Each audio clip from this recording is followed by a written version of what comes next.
Gazetari serb Branislav Krstić ka bërë deklarata të forta dhe kontroverse lidhur me ngjarjet e ndodhura më 24 shtator në fshatin Banjsk të veriut të Kosovës, ku u vra polici i Kosovës Afrim Bunjaku dhe pati përleshje të armatosura mes grupeve kriminale serbe dhe forcave të sigurisë së Kosovës. Me një intervistë Krstić u shpreh se i gjithë incidenti në Banjsk ishte një shfaqje e organizuar dhe se në fakt, sipas tij, policia Afrim Bunjaku nuk është vrarë me shëllim, duke në kuptuar se humbja e jetës së tij ka qenë një dëm kolateral. Me Banjsk shteti ynë ka përfituar plot sovranitet në veri të vendit.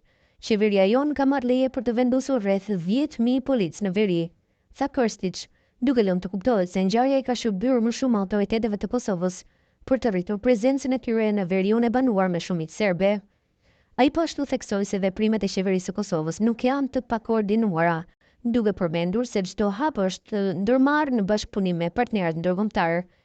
Jam i sigurt që qeveria jonë nuk ka bërë asnjë lëvizje pa koordinim me disa partnerë ndërkombëtar, siç është zyra britanike ose gjermane.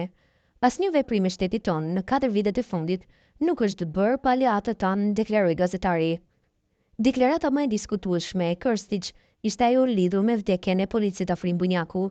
Ai tha se Bunjaku nuk është qelluar nga ndonjë palë dhe se policët ishin të paralajmëruar për rrezikun e minave në barrikadat në veri. Polici i Kosovës Afrim Bunjaku nuk është i vrarë, askush nuk e ka pushkatuar zotëri Bunjakun, është një mënyrë si një dëm kolateral, çdo polic që ka marrë trajnim edhe vetëm për 15 ditë di që barrikadat janë të minuara. Pasi kjo është e ditur nga të gjithë, tha Krstić duke ngjallur reagime për tonin e tij dhe për nënvlerësimin e një jete të humbur në detyrë. Deklaratat e tij kanë shkaktuar reagime të forta veçanërisht në Kosovë, ku Afrim Bunjaku është shpallur hero dhe është nderuar për sakrificën e tij. Institucionet e Kosovës dhe publiku e kanë konsideruar vrasjen e tij si një akt terrorist nga grupet armatosura serbe që synonin destabilizimin e veriut të Kosovës.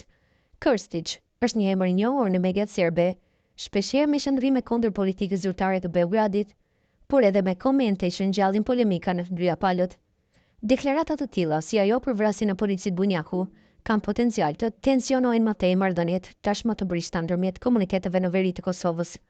Ngjarja në Banjsk u cilësua nga autoritetet e Kosovës si një sulm i organizuar terrorist nga grupe paramilitare serbe të udhëhequra nga Milan Radojčić, i cili më pas mori përgjegjësinë për organizimin e incidentit. Ndërkohë, ndajtimet ndërkombëtare janë ende në vazhdim. Deklarata si ato të Krstić vetëm sa i shtojnë pasiguri dhe keq informim për një prej ngjarjeve më të rënda në Kosovë gjatë viteve të fundit.